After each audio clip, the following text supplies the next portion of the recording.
Hey there, welcome to the Breakfast Club. I'm Kazoom. This video is in response to Wayne's most recent Breakfast Club video entitled The Hive Mind. I apologize for uploading so many audio-only videos. On Sundays my bandwidth is crap for most of the day, at least until I move to the new place, and then I'll have high speed most of the time, so.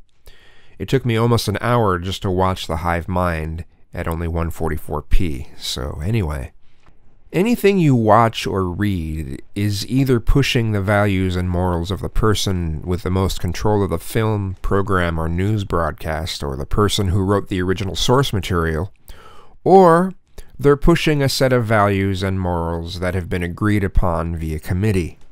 We have been led around by media since its inception, and they've only gotten better at it as time has gone on, though with the internet, they're losing that control, and that scares the industry. Public education is a way to control you? Well, that's not what it's supposed to be. It's supposed to be preparing young people for the future. There are rules in a workplace. People must learn to follow rules in a school.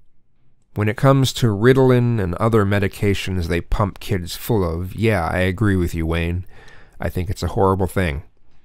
They should have multiple ways of teaching rather than drugging kids so they'll learn in a cookie-cutter fashion. Chemicals in our food to keep us this way or that way?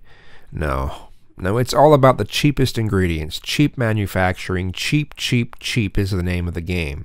Anything they can do to make it cheaper they're going to attempt. And yeah, people will buy it because most people don't look at the ingredient list nor care to do any research on the foods they eat. With pharmaceutical drugs for adults, there are indeed a lot of pill-pushing doctors out there, the drug pushers of the industry.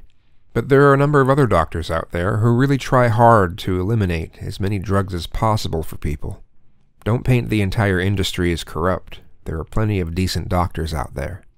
I fully agree with you about consumerism, but it's the price to pay in a just barely regulated capitalistic society. When it comes to a lack of purpose, we have religion to thank. Religion that constantly tells us that we have no purpose without God. It'd be nice if there were more messages out there in media and movies about other ways we can have purpose. Messages that can show that we can create our own purpose. And probably up until around 1993, except for Star Trek, which fortunately carried out into the later 90s, media still promoted the idea that we have purpose. Well, what happens to a society that has lost its purpose? Scary to think about, but it kind of seems to be where we're currently at. When it comes to the rest of your video, I'd just say that we should take control of our lives whenever possible. Don't give up, believe in yourself, and know that there are good people out there.